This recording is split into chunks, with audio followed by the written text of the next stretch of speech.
I bought a condo in 1987, like for $100,000.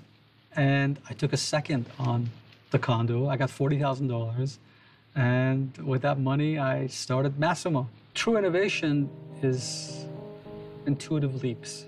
Changes things for the better.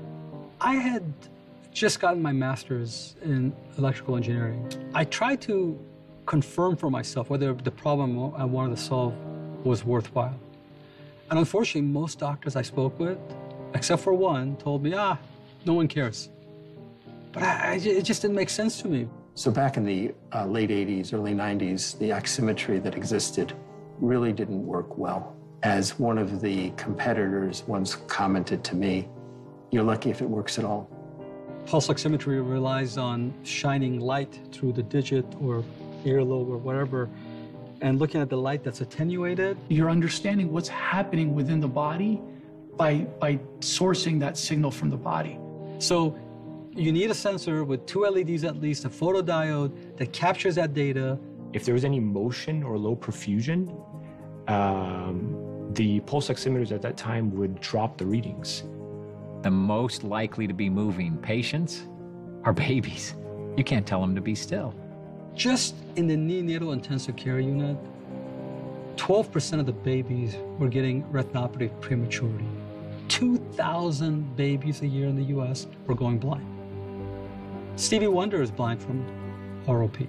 And retinopathy is kind of a unique disease in premature infants.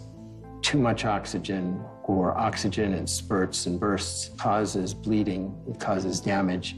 It can cause blindness in a lot of these babies who are born very prematurely. So we started in 1989. We had our first proof of concept that's something I could demonstrate in 1992. And in fact, we called the Project Stork because it was going to help take babies home safely. It basically perfected pulse oximetry. What we were able to do is show with our technology, clinicians took our products, and because of how accurate we can measure on these babies, what they were able to do is titrate now the amount of oxygen they give that baby. They don't want to go too low because those babies need the oxygen. But they also don't want to go too high. And implement protocols on top of that and show a magnificent outcome. 90% of the neonatal ICUs use our technology. Blindness in the NICU is almost at 0. The best compliment we get is when people take our technology, implement a protocol, and tell us how it affected the outcomes of those patients. It's truly amazing.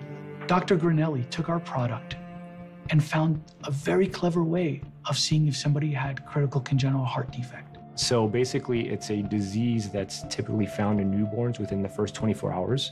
And if it can be caught, it can be fixed rather than sending them home with this disease, basically. She came up with a method by just putting one sensor on a preductal, postductal, so on both sides of the heart. So think of doing the leg and the hand, and comparing the two saturation values.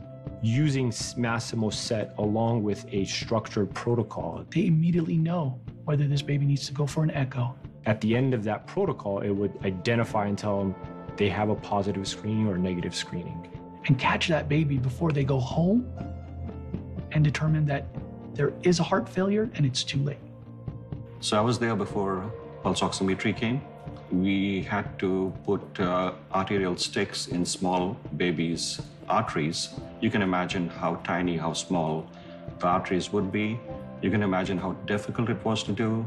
Required quite a few tries on those babies. And you had to do it not once, twice, sometimes 10 times a day. When there was a non-invasive device that came in pulse oximetry, it has been a significant advance in my career in neonatology. Going from, one guy dreaming of this to now 5,500 people toiling away.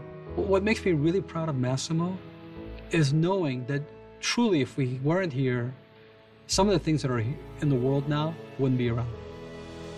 And that's a pretty good feeling.